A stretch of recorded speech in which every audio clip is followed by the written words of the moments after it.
Welcome to this week's episode of Connect the Dots, a production of Industry Intelligence Incorporated.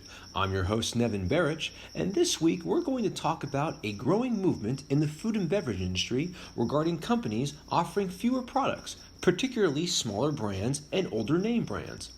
Now, over the past few years, food and beverage companies have embarked on a certain strategy. They acquire niche brands, they create new flavors, and they do this not so much because these items are going to make them much money right now. In fact, some of them could even be considered loss leaders, but rather so they can cater to emerging consumer tastes for such products. I guess it's like laying the foundation, as it were. And then something happened. The coronavirus pandemic. Perhaps you've heard of it.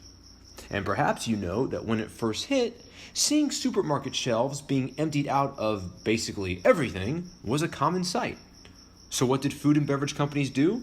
They immediately turned their focus to their bigger name brands: Pepsi, Cheerios, Oreos, Doritos, and so forth. The majority of people wanted these foods, so companies spent the majority of their time getting their supply chain back on track with these foods at the forefront. And that makes sense. I mean, major brands and comfort food, that's a strong combination to basically help anybody get through an apocalypse. But as you're seeing these name brands return to their normal state of supply, their smaller brands, and in some cases some of their oldest legacy brands, are not following suit. Why? Well, frankly, it's because of the pandemic. It's dragging on for longer than many expected, and for now at least, there's no end in sight. And that's forced food and beverage companies to change direction. Rather than continue to branch out to niche items, companies are keeping their focus on more popular items to steady their financial performance during the crisis. That's why Coca-Cola announced recently that it would cut about 200 brands, around half of its portfolio.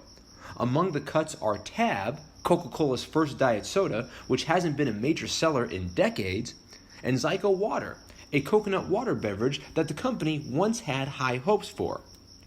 And it's not just Coca-Cola. Mondelez said back in July that it wanted to cut about 25% of its portfolio over the coming months.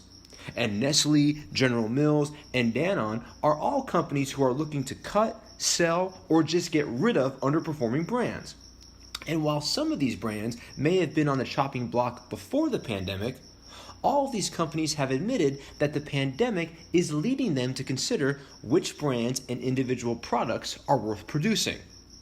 In other words, the pandemic is putting a harsh spotlight on loss leaders, something companies simply can't afford right now, or at the very least don't want to invest in. So you don't really need a business degree here to connect the dots. Before the pandemic began, food and beverage companies had the capital and the business climate to branch out into smaller brands and niche flavors in the hopes of a payoff down the line. But in light of the virus, this business model has changed. Now, will things eventually go back to the way they were pre-COVID? Eventually, I think it will. Food and beverage companies were investing in these areas for a reason, because of expanding consumer taste. And those tastes are still there. They're just being overshadowed right now by a taste for comfort food, familiarity. But at some point, the world will stop burning. At some point, everyday life will return, in one form or another. And when that happens, consumers will look once again beyond the familiar when it comes to their food. And when that happens, food and beverage companies will once again be there to answer the call.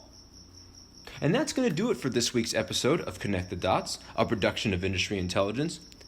You know, at Industry Intel, we pride ourselves on helping you to better understand your industry's challenges. How do we do this? Find out for yourself. Visit our website at www.industryintel.com. Check out all episodes of our podcast. Check out our blogs.